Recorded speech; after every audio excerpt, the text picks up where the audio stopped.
అదే RTV app వార్తల్ని క్షణాల్లో చదివే అవకాశం ఉంటుంది. ఒక న్యూస్ పేపర్, ఒక టెలివిజన్ ఛానల్ మీ చేతుల్లో ఎప్పుడూ ఉంటాయి.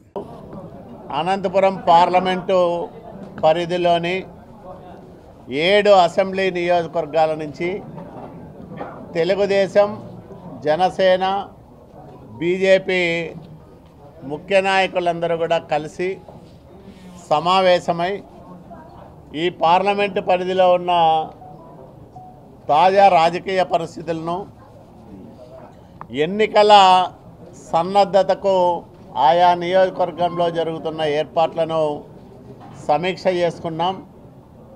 3 పార్టీలు ఉమ్మడిగా కలిసి పనిచేసి 7 అసెంబ్లీ స్థానాల్లోనూ ఎన్డీఏ అభ్యర్థులను తిరుగులేని మెజార్టీతో గెలిపించుకోవడంతో పాటు అనంతపురం పార్లమెంటు స్థానం నుంచి అంబికా లక్ష్మీనారాయణ గారిని అత్యధికమైన మెజార్టీతో పార్లమెంటుకు పంపించాలని మేము నిర్ణయం చేసుకున్నాం. రాష్ట్రంలో ఒక అరాచక పరిపాలనను 5 ఏళ్లుగా చూసాం. జగన్మోహన్ రెడ్డిని ఎప్పుడెప్పుడు దించేద్దామా, చంద్రబాబు నాయుడు గారి చల్లని పరిపాలన మళ్ళా తెచ్చుకుందామా అనే నిశ్చితార్థంతో ప్రజలందరూ కూడా ఉన్నారు. తెలుగుదేశం, జనసేన, బీజేపీకి అనుకూలమైన వాతావరణం కనిపిస్తూ ఉంది. 160 స్థానాలకు తగ్గకోకుండా అసెంబ్లీలోనూ, 23 స్థానాలకు తగ్గకుండా పార్లమెంటులోనూ మేము గెలిచి ఉమ్మడి ప్రభుత్వాన్ని, డబుల్ ఇంజన్ సర్కార్, ప్రధాని నరేంద్ర మోడీ గారు, అమిత్ షా గారు ఏదైతే దేశ ప్రజలకు చెప్తా ఉన్నారో ఆ రకమైన డబుల్ ఇంజన్ సర్కారు ఈ రాష్ట్రంలోనూ కేంద్రంలోనూ ఏర్పాటు కావడానికి ఆంధ్రప్రదేశ్ పాత్ర కూడా పోషించాలని మేము గట్టిగా నిర్ణయం తీసుకున్నాం.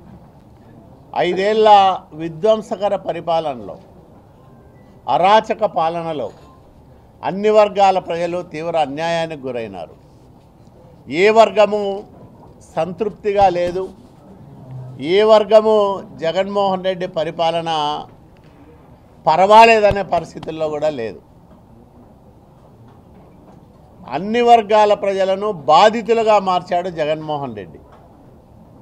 సంక్షేమంలో కోతలు, అభివృద్ధి అనేది అసలే కనిపించడం లేదు. దీనివల్ల ఈ రాష్ట్రం కోసం తెచ్చిన 12 లక్షల కోట్ల అప్పు ఏమైపోయిందో తెలియని పరిస్థితి. జగన్మోహన్ రెడ్డి చెప్తా ఉన్నాడు, నేను బటన్ నొక్కా అని. బటన్ నొక్కి ఇచ్చిన 2,70,000 కోట్ల రూపాయల డబ్బులో 1,35,000 కేంద్రం నుంచి వచ్చినవి ఉన్నాయి. మిగతా 1,35,000 కోట్ల రూపాయలు ఒకవేళ జగన్మోహన్ రెడ్డి ప్రభుత్వమే ఖర్చు పెట్టిందని అనుకున్నా, మిగతా 10 లక్షల కోట్ల రూపాయలు ఎక్కడికి పోయినట్లు, ఎవరి జోబుల్లోకి పోయినట్లు, ఆంధ్రప్రదేశ్ ప్రజలను చూపించి తెచ్చిన అప్పును ఏం చేసినట్లు. ఇదొకటే కాదు, మద్యం పాలసీ ఒక ప్రధాన ఆదాయ వనరుగా మార్చుకొని ప్రజల ఆరోగ్యాలతో చెలగాటమాడి మద్యం పైన వచ్చే ఆదాయాన్ని కూడా 20 ఏళ్ల పాటు తాకట్టు పెట్టి అప్పు తెచ్చుకున్న నీచ చరిత్ర జగన్మోహన్ రెడ్డిది. ఈరోజు 30 లక్షల ఇల్లు గొప్పగా కట్టిస్తానని చెప్తా ఉన్నాడు. ఎక్కడ కట్టిన దాఖలాలు లేవు. ఆ కడితే గిడితే అది కేంద్ర ప్రభుత్వ నిధులతోనే కడతా ఉన్నారు. ప్రధానమంత్రి ఆవాస్ యోజన కింద ఇచ్చే డబ్బుల్లో 1,80,000 రూపాయలు ఇస్తూ ఉంటే 1,80,000 కేంద్రానివే. ఒక్కటంటే ఒక్క రూపాయి కూడా రాష్ట్ర వాటా లేదు. ఇవే కాకుండా 70 పథకాలు, కేంద్ర ప్రభుత్వం అమలు చేసే 70 పథకాలను ఆంధ్రప్రదేశ్ ప్రభుత్వంలో నీరుగార్చాడు. ఇతను ఇవ్వాల్సిన డబ్బులు ఇవ్వకోకుండా ఆ పథకాలు ఈరోజు వేసవిలో చూస్తూ ఉన్నాం. ఎక్కడ చూసినా విపరీతమైన తాగునీటి సమస్య ఏర్పడింది. ఎందుకు వచ్చింది ఈ తాగునీటి సమస్య? 2018-19 మధ్యకాలంలో మేము జల్ జీవన్ మిషన్ కింద డబ్బులు తీసుకొచ్చి అన్ని చోట్ల కూడా శంకుస్థాపనలు చేశాం. ఆ కార్యక్రమాలను ఇంప్లిమెంట్ చేసి ఉంటే ఇంటింటికి కొలాయి వచ్చేది, రక్షిత మంచినీరు ప్రతి ఒక్కరికి అందేది, వేసవిలో తాగునీటి ఎద్దడి లేకుండా పోయేది. ఆ డబ్బులు ఇవ్వకోకుండా ఆ పథకాన్ని ఆపేసి తీవ్రమైన తాగునీటి ఎద్దడిని సృష్టించాడు జగన్మోహన్ రెడ్డి. ఇట్లాంటి అనేక సమస్యలకు కారణం జగన్ రెడ్డి, అనేక అనర్థాలకు కారణం వైసీపీ ప్రభుత్వం.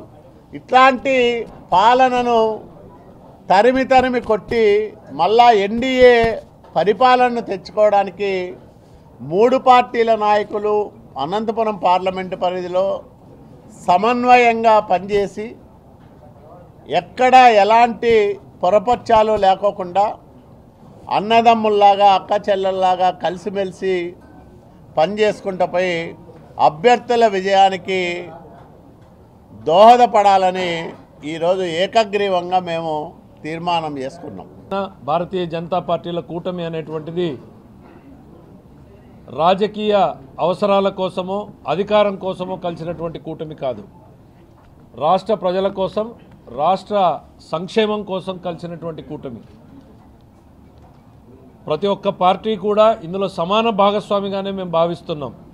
ఒకరు ఎక్కువ తక్కువ అనేటువంటిది లేదు. అన్ని పార్టీలకి బలాలు ఉన్నాయి.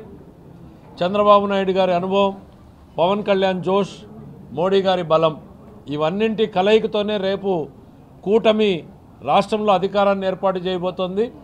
దేశంలో మోడీ ప్రభుత్వం కూడా 400 సీట్ల పైచిలుకుతో అధికారాన్ని ఏర్పాటు చేయాలనేటువంటి లక్ష్యంతోనే సాగుతోంది.